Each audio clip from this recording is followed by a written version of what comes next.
गोबर, गोमूत्र, गोपुच्छ और गोचरणरज के स्पर्श से आनंद का अनुभव करते हो, उस गौ माता से श्रेष्ठ क्या होगा। भैया,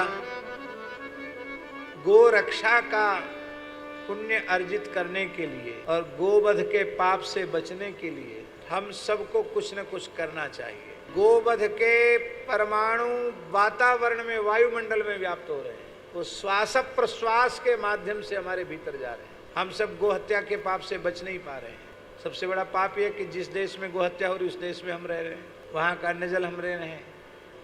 क्या करें? पहला काम, गोरक्षा के लिए भगवान से नित्य प्रार्थना। इसमें एक पैसा खर्च नहीं हो रहा है, रोज करो।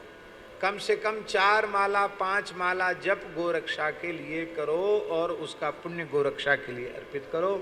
भगवान से प्रार्थना करो कि प्रभु आप कृपा करें, भारतवर्ष में गोरक्षा का वातावरण जल्दी निर्मित हो और भारतवर्ष की धरती गोवध के कलंक से विमुक्त हो। भारतवर्ष की चिकित्सा, भारतवर्ष की शिक्षा, भारतवर्ष का विकास गो आधारित हो, भारतवर्ष की कृषि गो आधारित हो, तभी गाय सर्वोच्च रूप में प्रतिष्ठित। दूसरा साधन, हम प्रतिज्ञा करें कि वेद लक्षणा भारतीय देसी गाय के दूध दही घी से ही अपने भगवान की सेवा करेंगे, अपने देवी देवताओं की उपासना करेंगे, पितरों का श्राद्ध तर्पण आदि करेंगे और वही हम आहार के रूप में लेंगे। तीसरा साधन है कि अपनी पवित्र कमाई का दशमांश गो सेवा में लगाना। आपकी जो पवित्र कमाई है, खून पसीना की कमाई है, उस कमाई का दशांश आप गो सेवा में लगाएं। ये 3 साधन आप करेंगे तो आपको गोवध्य का पाप नहीं लगेगा, नहीं तो सबको पाप चढ़ रहा है गोवध का। गाय के तिरस्कार का परिणाम नेपाल भोग रहा है। जहाँ जहाँ गाय का तिरस्कार हुआ सब ऐसे ही होंगे।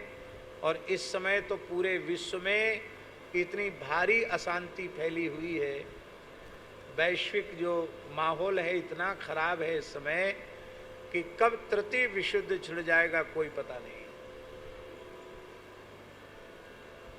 दैवी आपदाएं भी कितनी आई, पंजाब देख लो, जम्मू कश्मीर देख लो,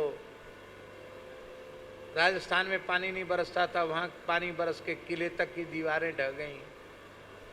हिमाचल प्रदेश में, उत्तराखंड में कितने बादल फटे। ये सब संकेत आ रहे हैं। ये सब गो हत्या के पाप का परिणाम है। अभी भी लोगों को सावधान हो जाना चाहिए।